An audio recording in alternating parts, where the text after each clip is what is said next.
इस संसार में सबसे महत्वपूर्ण क्या है? बोले शरीर है, प्राण है। देह प्राण ते प्रिय कछु नाही। दशरथ जी ने कहा विश्वामित्र जी से कि देह प्राण ते प्रिय कछु नाही। इस संसार में देह से प्राण से प्रिय कुछ भी नहीं है।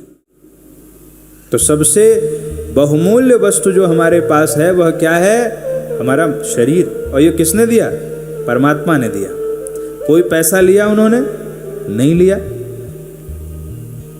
करोड़ों रुपए देकर के भी व्यक्ति अपना शरीर किसी को नहीं देता है। इसका मतलब हमारा शरीर जो है बहुत मूल्यवान है, बहुत मूल्यवान है। तो अब हम करते क्या हैं? धन कमाने के चक्कर में इस शरीर का ही ध्यान नहीं रखते। परिणाम क्या होता है? बोले परिणाम यह होता है जब शरीर ही स्वस्थ नहीं है तो मन स्वस्थ कहाँ से होगा? शरीर स्वस्थ होगा तो मन स्वस्थ होगा, मन स्वस्थ होगा तो भजन करोगे। इसलिए तो भगवान ने शरीर दिया है। शरीर मात्रम खलु धर्म साधनम, बड़े भाग मानुष तन पावा। बड़े भाग से यह मानव का शरीर हमको मिला है। और हम वह मानव शरीर पाकर के क्या करते हैं? विषय भोगों को भोगने में अपना सारा जीवन बिता देते हैं। यदि विचार करके देखा जाए तो देवता भी इस मानव शरीर को तरसते हैं। सुर दुर्लभ सदग्रंथनि गावा। अच्छा एक बात बताइए, देवताओं का शरीर ज्यादा सुंदर है कि हमारा? भाई संकोच मत करना, बोल दो जो मन में आ रहा हो। किसका सुंदर, किसका है देखने में ज्यादा अट्रैक्टिव, ज्यादा आकर्षक किसका शरीर है? देवताओं का या मनुष्यों का? जोर से बोलिए। गलत होगा तो भी कोई बात नहीं, बोलिए। है देवताओं का। किसी ने कहा देवताओं, बोले महाराज न जाने किसका सिद्ध कर दें। हाँ फंसे बोल के। किसका शरीर सबसे सुंदर है? देवताओं का। देखो भाई, हम लोग तो नाना प्रकार के क्रीम पाउडर लगाते हैं, फिर भी जैसे के तैसे रहते हैं।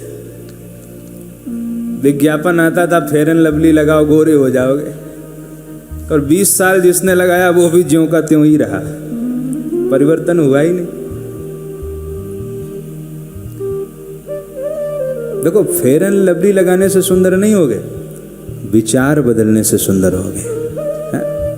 सुंदर वह व्यक्ति नहीं है जो गोरा है, सुंदर वह है जिसके विचार अच्छे हैं, जिसके संस्कार अच्छे हैं, वह सुंदर है।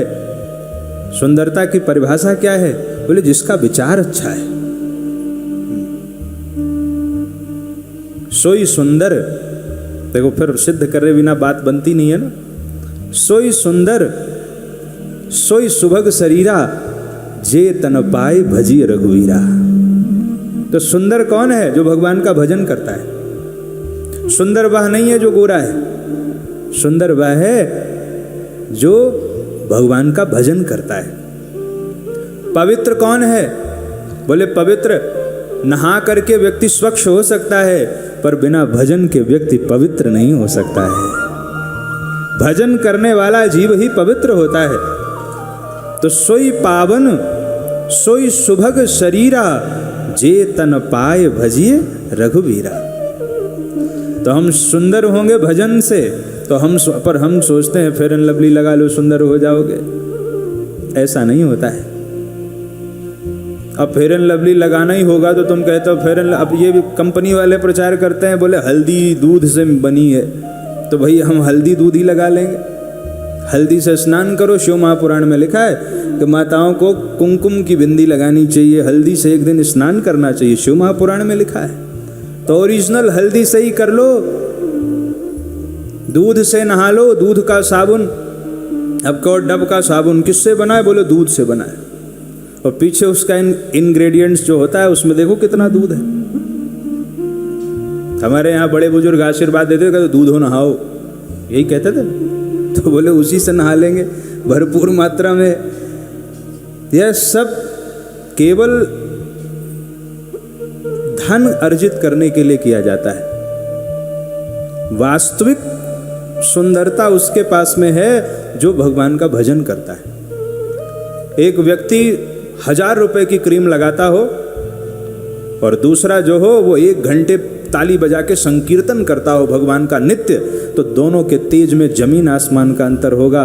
फेयर एंड लवली लगाने वाला फेयर एंड लवली लगाने के 1 घंटे तक भले चमक जाए, लेकिन जो 1 घंटे भगवान का भजन करता है उसके शरीर की जो चमक है, जो प्रकाश है, जो आभा है, वह दूर से ही बता देगी कि ये कोई भजनानंदी महापुरुष है। इसलिए भजन कीजिए, यह शरीर मिला है भजन के लिए। लेकिन यदि व्यावहारिक रूप से ही देखा जाए तो मानव शरीर से सुंदर शरीर देवताओं का है।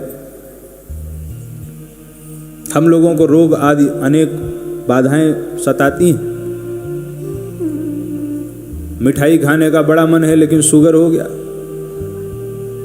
अब क्या करें?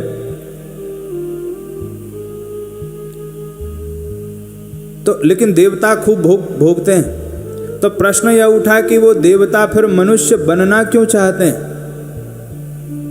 बोले देखो, इसलिए बनना चाहते हैं कि देवताओं का शरीर जो है, अगर ऐसे देखा जाए कि देवताओं का शरीर चांदी के समान है और हम मनुष्यों का जो शरीर है यह लोहे के समान है, तो लोहे से चांदी ज्यादा मूल्यवान है कि नहीं?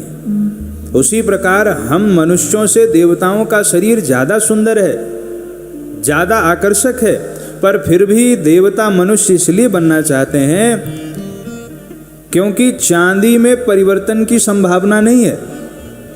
अगर पारस मणि का स्पर्श चांदी से करा दिया जाए तो चांदी चांदी ही रहेगी, लेकिन अगर पारस मणि का स्पर्श लोहे से करा दिया जाए तो लोहा सोना बन जाता है, उसमें परिवर्तन की संभावना होती। इसी प्रकार देवता तो जो हैं वही रहेंगे, उनमें परिवर्तन हो ही नहीं सकता। परिवर्तन के लिए फिर मर के यहीं आना पड़ेगा। पर हम मनुष्य हैं, अगर हम सत्संग रूपी पारस मणि का हमें स्पर्श हो जाए तो हम जीव से शिव बनने की सामर्थ्य रखते हैं, भगवान बनने की सामर्थ्य रखते हैं। अहम ब्रह्मास्मि, यह महावाक्य चरितार्थ हो सकता है यदि हम सत्संग करें, भजन करें। तो इसलिए देवता सोचते हैं कि भाई एक बार फिर मनुष्य बन के नीचे चले जाओ ताकि डायरेक्ट ऊपर तक जा सके, क्योंकि स्वर्ग का अमृत पीकर देवता अमर हैं, लेकिन फिर मरने के बाद यहीं आना पड़ेगा। पर जो भागवत का अमृत पी लेता है उसको भगवान का धाम मिल जाता है, उसको लौट करके फिर यहां आना नहीं पड़ता। इसलिए तो देवता भी चाहते हैं कि मनुष्य बने। तो हम मनुष्य हैं, बड़े सौभाग्य से यह शरीर मिला है, इसलिए हम सबको भगवान का भजन करना। कितना अनमोल है हमारा यह जीवन।